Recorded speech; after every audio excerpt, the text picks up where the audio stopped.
In England, he wrote a good many poems and published his first collection of poems. Something there is that doesn't love a wall. So what is that something which does not love a wall? I have come after them and made repair where they have left not one stone on a stone.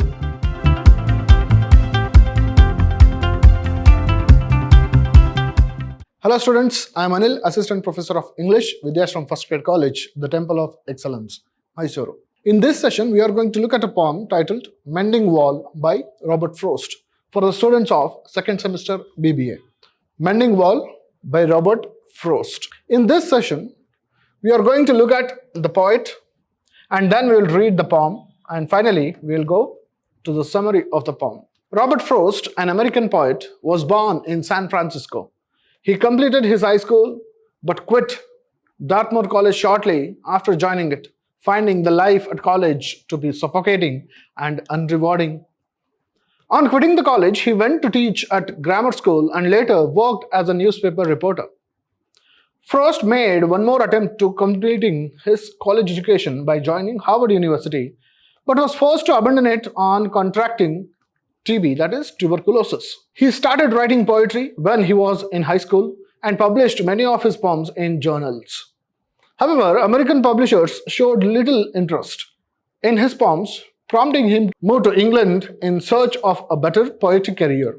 In England, he wrote a good many poems and published his first collection of poems, A Boy's Will, followed by the publication of his most famous anthology, North of Boston, which contains many of his great poems, including this poem, Mending Wall. On the heels of his success as a poet, Frost moved back to America with his family.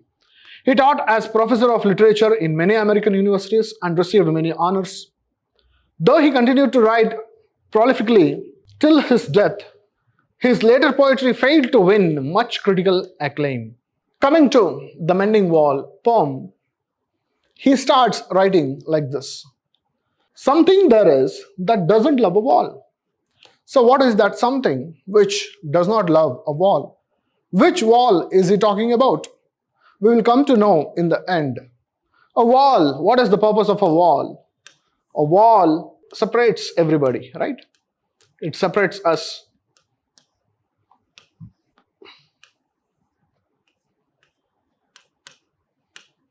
This wall he is talking about, it separates us. Something there is that doesn't love a wall. He is talking about wall, but what is that something? There is that doesn't love a wall, that sends the frozen ground swell under it and spills the upper boulder in the sun and makes gaps even two can pass abreast. So he is talking about an animal which crawls under the wall, which goes like this. It swells the ground and makes the upper boulder fall. So what is that? That is one reason which damages the wall and spills the upper boulder in the sun and makes gaps even two can pass abreast. When something that doesn't love a wall, it makes a gap between walls. It goes through the wall, it makes a hole in the wall and there is gap in the wall and that gap is so big that even two can pass easily under it. The work of hunters is another thing. Now the work of hunters, that also damages the wall. I have come after them and made repair where they have left not one stone on a stone, but they would have the rabbit out of hiding. So these hunters, they come there, they bring the rabbit out. So they go on hunting, they hide in the walls, in the hole, hide in the walls. So they drag them out. While they do that, the walls fall, the boulders on the wall, they fall down. But they have the habit out of hiding to please their helping dogs, their hunting dogs. To satisfy them, they drag these rabbits out. The gaps, I mean, no one has seen them made or heard them made. Those gaps are there and nobody has heard or seen how they come on those walls. But at spring mending time, we find them there, that's all. But the spring mending time, those walls are present there and nobody has heard them or nobody has seen them being made by anybody. I let my neighbor know beyond the hill. So this is a place where the poet is residing. It's a large estate. There is his neighbor who is staying beyond the hill, far away from him, beside him, but far away. And on a day we meet to walk the line. So they decide to repair the wall again between them. They want to construct a wall between them. They want to build this wall again with boulders. Why? What is the need? And set the wall between us once again. We keep the wall between us as we go. They walk on both the sides. They repair the walls. They repair the wall wherever there is the boulder falling down. To each the boulders that have fallen to each. And some are loaves and some are so nearly balls. We have to use a spell to make them balance. So some are big stones, some are small ones. We need to cast a spell to make them balance. That is not a wall built using cement. It is a wall, a fencing wall used by placing one stone above the other and using big and small stones to balance each other. We have to use a spell to make them balance. Stay where you are until our backs are turned. This is the spell that we want to cast on these stones to balance. We wear out our fingers rough with handling them. We wear out our fingers. We are doing a hard work and we wear our fingers out. Oh, just another kind of outdoor game. The poet considers this as an outdoor game. One on a side, it comes to little more. There where it is, we do not need the wall. He is all pine and I am all apple orchard. So here, it has become like an outdoor game. He's standing that side, I'm standing this side. It is like a game, but still it goes beyond that. We actually do not need this wall where we are staying because he grows all pine trees, I grow all apple trees. So that is the reason why we need not have a wall. My apple trees will never get across and eat the cones under his pines, I tell him. So this is the reason that I gave to the neighbor, that we actually do not need the wall because you grow all pines, I grow all apples. And my apples are not going to eat all your pine cones. He only says, good fences make good neighbors. But that man seems to have stuck with this concept. What is the concept? Good fences make good neighbors. Spring is the mischief in me, and I wonder if I could put a notion in his head. This springtime, mending time, wall mending time is a mischief in me, and I try to put some notion into his head. Why do they make good neighbors? Isn't it where there are cows? But here, there are no cows. The poet is trying to put some sense into the neighbor's mind that we don't have cattle here to destroy each other's crop. Therefore, we need not have a wall. Before I built a wall, I'd ask to know what I was walling in or walling out. Before we build this wall, the poet wants to know the purpose of building this wall. Why? You are all pine. I'm apple orchard. We don't have any cows to destroy each other's crop. Then why are we constructing this wall? What is the need? And to whom was I like to give offense? I am not going to give any offense. I am a very humble poet, humble person. I don't want to cause harm to anybody. So is the neighbor. Then why are we constructing the wall? What is the need of the wall? Again he says something there is that doesn't love a wall. That something is consciousness. His human nature. That wants it down. That human nature wants this wall down. We don't need to have a wall. I could say elves to him, but it's not elves exactly, and I'd rather he said it for himself. I see him there, bringing a stone grasped firmly by the top.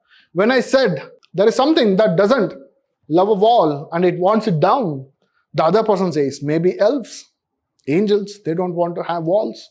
And he said it for himself.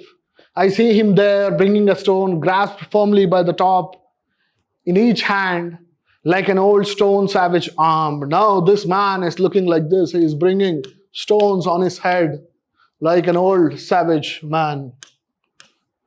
He is bringing the stone like an old savage armed. He moves in darkness. That neighbor moves in darkness. His ignorance, his stupidity. It seems to me, not of woods only and the shade of trees. He does not move under the shade of woods or the shade of the trees. He walks under the shade of stupidity. And he does not realize why he is constructing a wall. He will not go behind his father's saying. He is stuck with his father's saying. And what is his father saying? And he likes having thought of it so well. He has understood the sense of what his father has told him. What is that? That is, he says again, good fences make good neighbors. So if we have good fences, that will make us good neighbors. We have to restrict ourselves. We need not destroy the walls between us. Good fences make good neighbors. To this thought, this man is stuck. I'm trying to do something good to him, but he says no, good fences make good neighbors. So there he ends the poem. Coming to the summary of this poem, it is like this. Human society as a whole is divided into atomized units by man-made barriers. We have n number of barriers. We have kept ourselves away from each other. Man is by instinct a wall-building creature. We try to separate ourselves from others, knowing well his natural ability for self-restraint. Do we humans need boundaries to stay civilized? That is the question raised in this poem. Do we need boundaries to stay civilized? Or are we decidedly self-divisive? That is the question which is so important in this poem. The speaker of Mending Walls strongly believes that walls are antiquated structures that have outlived their usefulness. Though the problem lies in getting his neighbor to argue with him, who tenaciously holds on to his time-worn and clannish view that good fences make good neighbors. The poet is trying to make the other man understand that they are civilized and they don't need a wall. But the other man is stuck to this saying that good fences make good neighbors. Engaged in the annual ritual of rebuilding the collapsed wall, carrying stones in his hands, the neighbor reminds the speaker of the prehistoric caveman. So when the other man was bringing stones to build wall between them, he reminds the poet of the prehistoric man who was constructing wall with stones. For the neighbor, the foundation of human relationship rests on the existence of strong and insurmountable walls among human beings. For the neighbor, he strongly believes that to be a good neighbor, one should have a good fencing wall. Robert Frost, with this poem, he tries to make people realize or understand when we become civilized, we have to destroy the walls between us. But today, in the civilized world, we are constructing n number of walls to keep ourselves being called as civilized human beings. So with this, we will meet in the next classes. Thank you.